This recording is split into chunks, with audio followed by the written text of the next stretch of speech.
Assalamualaikum warahmatullahi wabarakatuh. Kami dari kelompok 3 akan menjelaskan mengenai occupational disease tenaga medis. Nama saya Febrian Afitriasoro dan kedua teman saya yaitu Randi Kurniawanur dan Bella Ramadini. Latar belakang, COVID-19 adalah penyakit menular yang disebabkan oleh jenis coronavirus baru di kita.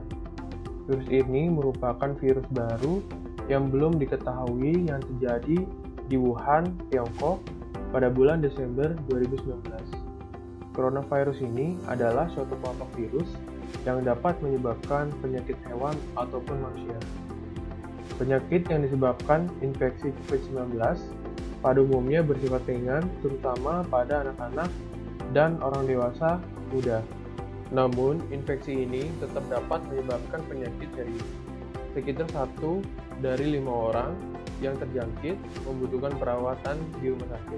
Total kasus positif COVID-19 di dunia pada tanggal 29 April 2020 adalah sebesar 3.089.013 kasus, dengan jumlah yang meninggal sebesar 217.551 orang, dan jumlah pasien yang sembuh adalah 888.091 orang. Di sebagian negara Eropa, penambahan kasus baru sudah menunjukkan penurunan yang sangat konsisten. Demikian catatan dari Badan Kesehatan Dunia atau WHO. Dan berikut adalah peta sebaran kasus positif di dunia. Penularan virus corona di Indonesia terkonfirmasi sejak awal Maret 2020 dan terus bertambah. Dalam waktu sekitar 1,5 bulan, jumlah kasus positif mencapai lebih dari 9.700 kasus.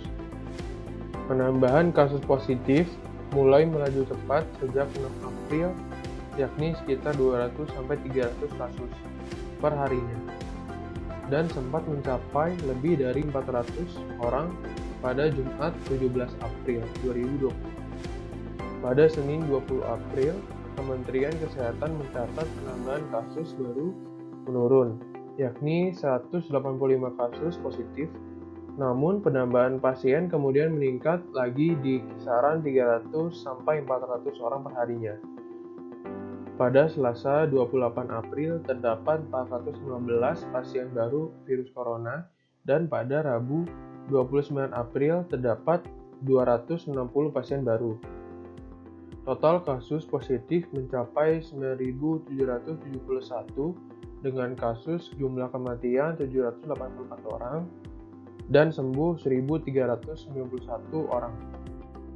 Kemudian kita akan lanjut membahas tentang hasil kebijakan Indonesia terkait occupational disease tenaga medis.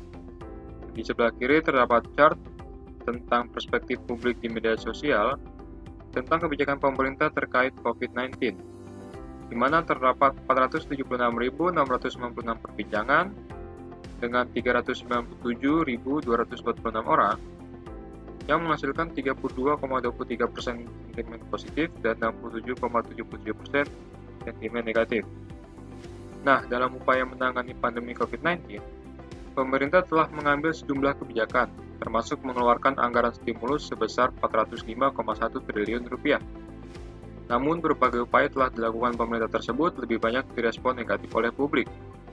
Dari hasil riset ini, 32,23% memberikan sentimen positif terhadap kebijakan pemerintah terkait COVID-19, sementara yang memberikan sentimen negatif 67,77%. Hasil ini tidak berbeda jauh dengan riset Big Data yang telah dilakukan Indef sebelumnya dalam periode analisis 27 Februari sampai 23 Maret 2020 terhadap 135 orang atau akun dan 145.000 perbincangan, di mana 33,72% memberikan sentimen positif dan 66,28% memberikan sentimen negatif. Nah, selanjutnya adalah respon warga negara Indonesia terkait dengan occupational disease tenaga medis. Berikut merupakan beberapa hasil dari survei yang dilakukan pada 24 Maret 2020 yang diikuti oleh 10.199 orang lebih dalam 2 hari pelaksanaannya, yang dimana pelaksanaannya melalui daring mengenai penanganan COVID-19 yang telah dilakukan oleh pemerintah Indonesia, di mana menghasilkan persepsi masyarakat terhadap pemerintah, yang mana masyarakat menilai pemerintah kurang cepat dan kurang efektif dalam menangani penyebaran mencapai 42,8%. Kemudian masyarakat menilai pemerintah sudah cukup menangani COVID-19 sebanyak 33,2%. Kemudian masyarakat menganggap pemerintah sangat mengecewakan dari awal, mencapai 16,4%, dan masyarakat menganggap sikap pemerintah membanggakan mencapai 5,6%. Nah, selanjutnya yaitu tipe masyarakat dalam menangani imbauan pemerintah terkait dengan COVID-19. Yang pertama yaitu masyarakat yang abai, di mana sekelompok masyarakat yang abai terhadap imbauan pemerintah. Mereka masih berpikir bahwa COVID-19 bukanlah ancaman yang serius. Yang kedua yaitu masyarakat yang cepat panik, di mana mereka terlalu berlebihan, disertai ketakutan dalam menghadapi COVID-19. Tipe ini sangat patuh atas imbauan pemerintah, hingga melampaui standar operasional prosedur yang ada. Dan yang ketiga yaitu masyarakat yang waspada, di mana sekelompok masyarakat yang taat atas imbauan pemerintah dan cenderung proaktif dalam mensosialisasikan imbauan pemerintah. Baik, saya Bella Ramadini. Di sini saya akan menjelaskan tentang kebijakan Indonesia terkait occupational distancing tenaga medis. Seperti yang kita ketahui bahwa pada saat ini coronavirus telah menyebar luas. Berbagai upaya telah dilakukan oleh pemerintah untuk mengurangi penularan virus ini. Presiden Republik Indonesia Joko Widodo telah memberikan instruksi agar masyarakat dapat menerapkan program belajar, bekerja, dan beribadah di rumah masing-masing atau yang biasa disebut dengan social distancing alias jaga jarak sosial untuk menghindari kerumunan massa yang berpotensi dapat menularkan virus ini dengan cepat.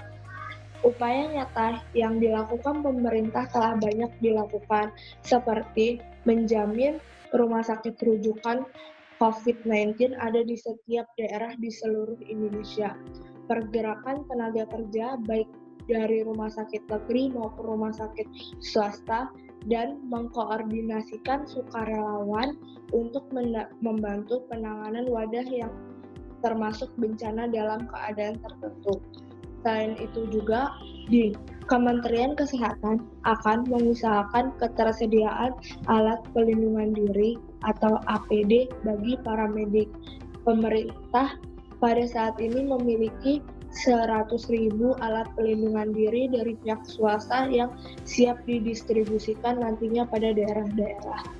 Selain itu juga pemerintah memberikan keringanan bagi masyarakat Indonesia dalam melakukan pembayaran listrik.